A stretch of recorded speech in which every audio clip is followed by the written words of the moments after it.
I compliment the governor for doing so much because he invited me. I went to Kano. The good project started by Kwankwaso in education and healthcare, which is a lot of the emphasis that should be made for ordinary Nigerians, the majority, the poor Nigerians. Ganduje completed them. If it were another person, he could have left them and shown them. This is the project he started.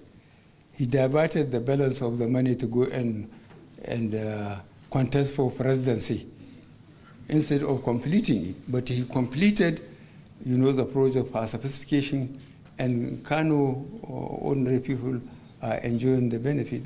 I think that is very responsible of him. For that, I think he's done very well.